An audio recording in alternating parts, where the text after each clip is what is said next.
Yo, what is up, guys? It's Phantom here today, and today we have some pretty old news, but it opens up a really big discussion I want to talk about, which is that Square Enix will aggressively be pursuing multi-platform strategies in the company reboot. Yeah, finally, Square Enix is gonna be kind of releasing their games all over the platforms, such as with Xbox, PlayStation, and Nintendo and all that. And it kind of reminds me of the PlayStation 3 days, because that's when they were really doing multi-platforms. Like every Final Fantasy game they released was on everything. I think there were some console exclusives like Kingdom Hearts, but that eventually, came over to PS4, Xbox One, and all that. But let's talk about this article. I got it from Game Informer. Square Enix is rebooting itself aggressively, pursuing a multi-platform strategy that includes PlayStation, Xbox, Nintendo, and PC in the process. This comes from the company's latest financial earnings report, with detailed Square Enix 3 years reboot plan for long-term growth. Within that 3-year reboot plan, Square Enix lists 4 pillars. So we're going to go over the pillars real quick. Enhance productivity by optimizing developmental footprint in digital entertainment segment. Diversify earning opportunities by strengthening customer contact points. Roll out initiatives to create additional fundamental stability and strike a balance between shareholders' return and growth and investment in when allocating company. Basically meaning, in how to put it in easier terms, they're going to be trying new things and new approaches to video games. Now, what does this mean for us, the consumer? Well, I know that there are some consumers that wanted Final Fantasy VII Remake and Rebirth on Xbox. That might happen. We might get a Final Fantasy VII Rebirth and Remake, and even a third title on Xbox, PC, and PlayStation a lot sooner. And even with this new Nintendo hardware, we might get, Final Fantasy VII Rebirth, the Final Fantasy VII Remake on the newer Nintendo Switch. With the rumor that the new Kingdom Hearts 4 may be on the Nintendo Switch too, we have a lot to look forward to. They'll be, able to spread out. And I think this is a good business model, because from what I've heard, that, Square Enix weren't very happy with the numbers that came with Final Fantasy 16 and Final Fantasy 7 Rebirth. And I always said that how to always get better marketing is that I feel like console exclusivity kind of outdated now, and you're not gonna always get the numbers you want with console exclusivity. The reason I feel like Final Fantasy VII Rebirth didn't work is that it's a sequel game, which some people don't buy sequels. I don't get why you don't, but hey, that's on you. And it's a console exclusive game, so yeah, they weren't gonna make like millions and millions, but they were gonna make some billions. As you can see here, there's games that they're talking about, which is Dawn Trail. Final Fantasy 16 is on the list. Final Fantasy 7 Rebirth, Nier Automata, Octopath Traveler, Life is Strange, True Colors. Some of these are already multiplat, because I know Life is Strange, True Colors is multiplat.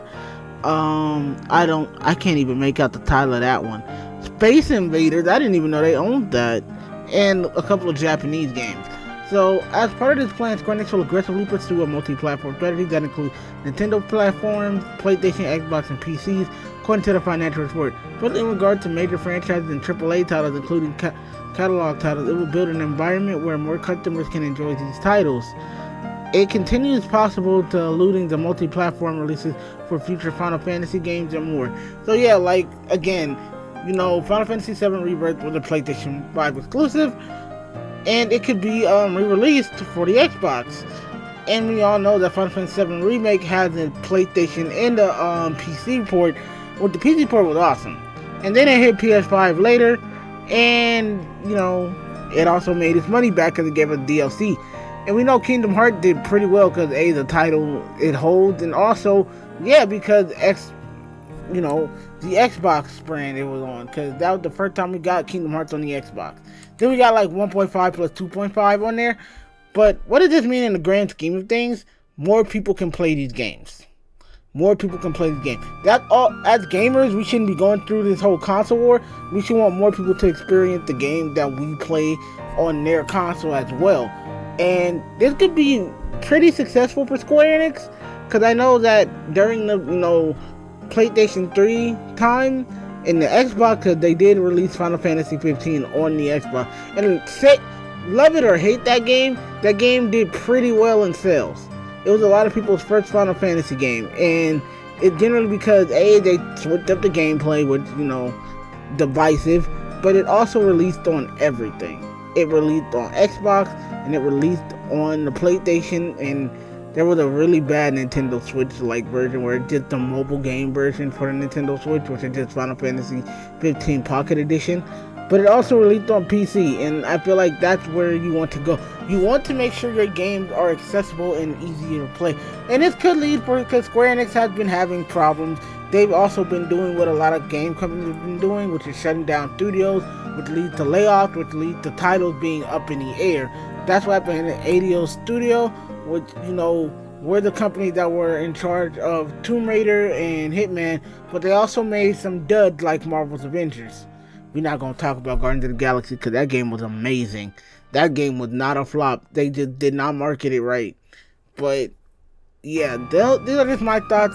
I can't wait to see where Square Enix is going with all of this, because this could be a major platform switch, and we could see everybody enjoying Final Fantasy VII Remake, could be enjoying Final Fantasy VII Rebirth, could be enjoying the next Kingdom Hearts game, could be enjoying the next Dragon Quest game, could be enjoying the next Saga Romance game. That one's obscure. Y'all ain't heard of that one.